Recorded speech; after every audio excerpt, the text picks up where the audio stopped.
ಕೈ ಬಿಡೇನು, ಕೈ ಬಿಡೇನು, ಆ ಮಾತು ಹೇಳಿದ ತಾ ಹೇಳಿದ ನಲ್ಲವೇ. ನಾ ಕೈ ಬಿಡೇನು, ನಾ ಕೈ ಬಿಡೇನು, ಆ ಮಾತು ಹೇಳಿದ ತಾ ಹೇಳಿದ ನಲ್ಲವೇ. ಯೇಸು ಕೈ ಬಿಡನು ದೈನಂದಿನ ಸತ್ಯವೇದ ಅಧ್ಯಯನಕ್ಕೆ ನಿಮ್ಮೆಲ್ಲರನ್ನು ಆಹ್ವಾನಿಸುತ್ತೇನೆ. ಬೆರ್ಷೆಬದ ಅನುಭವದ ಕಂಟಿನ್ಯೂಯೇಷನ್ ಈಗ ನಾವು ನೋಡೋಣ.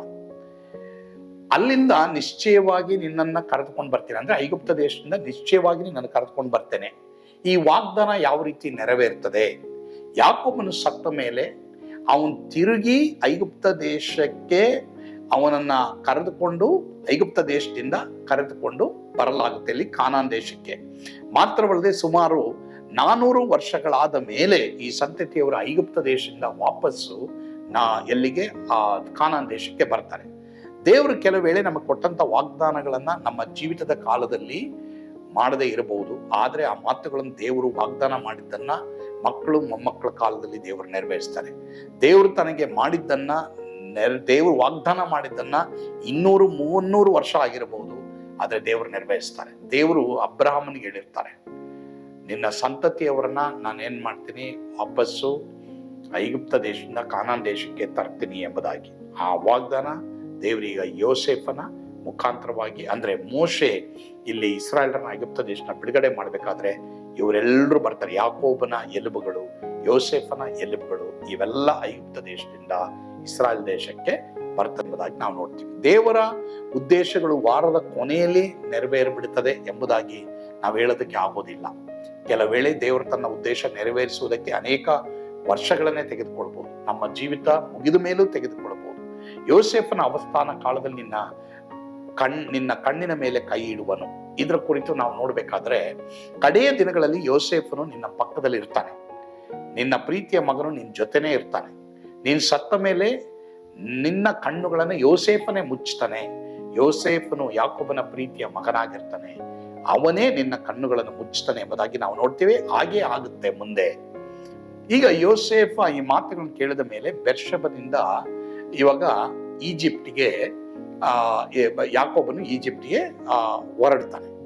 ಆದ್ರಿಂದ ಎಲ್ಲ ಕಾರ್ಯಗಳನ್ನ ಕರ್ತನನ್ನ ಕೇಳೋಣ, ದೇವರು ಎಲ್ಲ ವಿಷಯಗಳನ್ನ ಮಾತನಾಡಿದರೆಂಬುದಕ್ಕಾಗಿ ಅವನು ಈಗ ಯಾಕೋಬ ಇಷ್ಟಪಡ್ತಾನೆ. ದೇವರೇ ಯಾವ ಸ್ವರಕ್ಕೆ ನಾ ಕಿವಿ ಕೊಡಬೇಕು, ಯಾವ ಜಾಗದಲ್ಲಿ ಹೋಗ್ಬೇಕು, ದೇವರೇ ಬಲಗಡೆ ಹೋಗ್ಬೇಕಾ ಎಡಗಡೆ ಹೋಗ್ಬೇಕಾ ಎಂಬುದಾಗಿ ಯಾಕೋಬ ಇಲ್ಲಿ ಕೇಳಿರ್ತಾನೆ. ಅನೇಕ ವೇಳೆ ದೇವರ ಒಂದು ಚಿತ್ತವನ್ನ ಕೇಳದೆ ನಾವು ಹೋಗ್ತಾ ಇದ್ದೇವೆ. ನಮ್ಮನ್ನ ನಾವು ಕೆಲವೇಳೆ ನೋವಿನ ಸಮಸ್ಯೆಗಳ ಕಾರ್ಯಕ್ಕೆ ಒಪ್ಪಿಸ್ಕೊಟ್ಬಿಡ್ತೀವಿ. ನಮ್ಮನ್ನ ಪ್ರೀತಿ ಮಾಡುವಂತ ದೇವರು ನಮ್ಮ ಜೀವಿತವನ್ನು ನಡೆಸುವುದಕ್ಕೆ ಇಷ್ಟವುಳ್ಳವರಾಗಿದ್ದಾರೆ, ಆದ್ರೆ ನಾವು ನಿಂತ್ಕೊಳ್ಳಕ್ಕೆ ಇಷ್ಟ ಇಲ್ಲ, ತುಂಬಾ ಬಿಸಿ. ಆದರೆ ಯಾಕೋಬನು ಒಳ್ಳೇದು ಮಾಡ್ತಾನೆ. ಯಾಕೋಬ ಬೆರ್ಷೆಬದಲ್ಲಿ ನನಗೆ ರಥಗಳಿದ್ರು, ನನಗೆ ಧಾನ್ಯ ದವಸ ಇದ್ರು, ಲೆಟ್ ಮೀ ಬಿ ಸೈಲೆಂಟ್ ಎಂಬುದಾಗಿ ಹೇಳಿ ಅವನು ಸೈಲೆಂಟ್ ಆಗ್ತಾನೆ. ಪ್ರಿಯ ಒಂದು ದೇವರ ಮಕ್ಕಳೇ, ಇದನ್ನು ನಮ್ಮನ್ನು ನಾವು ಕರ್ತನ ಕರಗಳಲ್ಲಿ ಒಪ್ಪಿಸಿಕೊಡೋಣ. ಯಾವುದೇ ವಿಷಯದಲ್ಲೂ ದೇವರ ಚಿತ್ತ ಏನೆಂಬುದಾಗಿ ನಾವು ಕೇಳೋಣ. ಯವನಸ್ಥರೇ, ನೀವು ಯಾರನ್ನ ವಿವಾಹವಾಗಬೇಕು, ಏನು ಎತ್ತ ಎಂಬುದಾಗಿ ದೇವರನ್ನ ಹುಡುಕ್ರಿ. 1-2-3 ದಿನ ಇಲ್ಲ 7 ದಿನ ನೀವು ಪ್ರಾರ್ಥನೆ ಮಾಡ್ರಿ. ದೇವರು ಖಂಡಿತವಾಗಿ ತನ್ನ ಚಿತ್ತವನ್ನ ನಿಮಗೆ ದಯಪಾಲಿಸ್ತಾರೆ, ನೆರವೇರಿಸ್ತಾರೆ. ಕರ್ತನು ನಿಮ್ಮನ್ನು ಆಶೀರ್ವದಿಸಲಿ. ಆಮೇನ್. God bless you. ಪ್ರಾರ್ಥನೆ ಮಾಡೋಣ.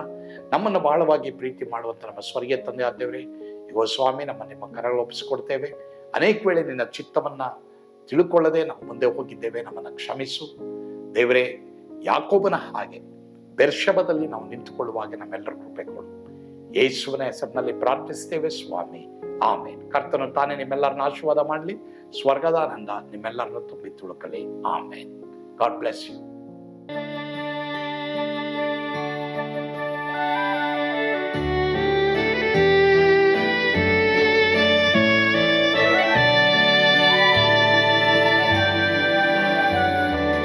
ఓ ఎంత అద్భుత ಕಷ್ಟವಾದ ದಿನ ನಾನೆಂದಿಗೂ ಮರೆಯೇನು.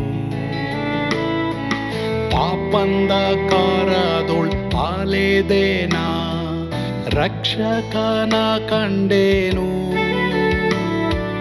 ಕೋಮಲ ಕರುಣೆಯುಳ್ಳ ಯೇಸು ಎನ್ ಕೊರತೆ ನೀಗಿದ. ಕತ್ತಲೆ ಹೋಯಿತು ಜ್ಯೋತಿಯು ಮೂಡಿತು, ನಾನೀಗ ಧನ್ಯನಾದೆ. ಸ್ವರ್ಗದ ನಂದ ಎನ್ನಾತ್ಮ ತುಂಬಿತು. ಶಿಲುಬೆನಾಥ ಎನ್ ಸ್ವಸ್ಥ ಕೈದನು. ಎನ್ ಪಾಪ ತೋಳೆದ ಈರುಳ ದಿನಕ್ಕೆ ತಿರುಗಿದ.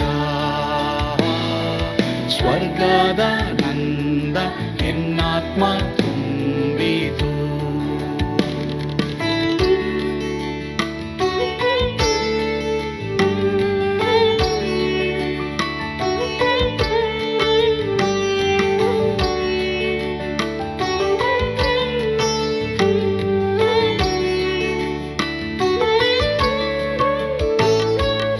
ಆತ್ಮನ ನೂತನ ಜನ್ಮದಿಂದ ದೇವಪುತ್ರನಾದೇನು.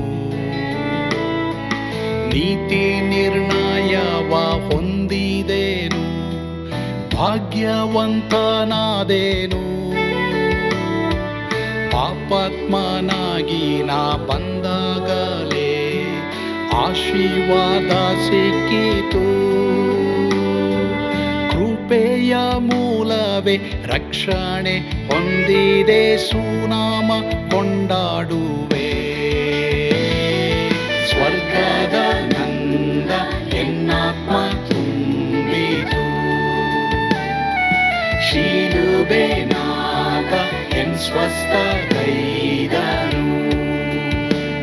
ಎನ್ ಪಾಪ ತೋಳೆದ ಈರುಳ ದಿನಕ್ಕೆ ತಿರುಗಿದ. ಸ್ವರ್ಗದ ನಂದ ಎನ್ನಾತ್ಮ ತುಂಬಿತು.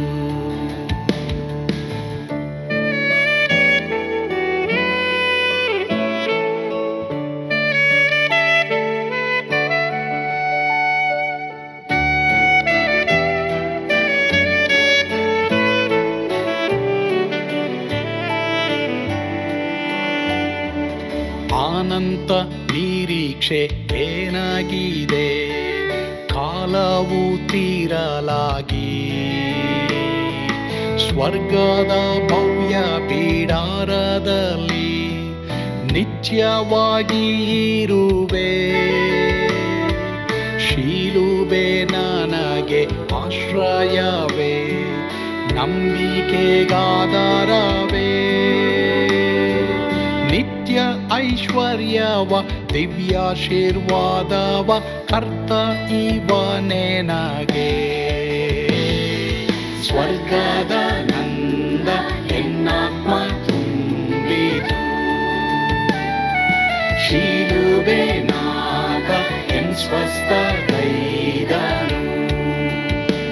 ಎನ್ ಪಾಪ ತೋಳೆದ ಈರುಳ ದಿನಕ್ಕೆ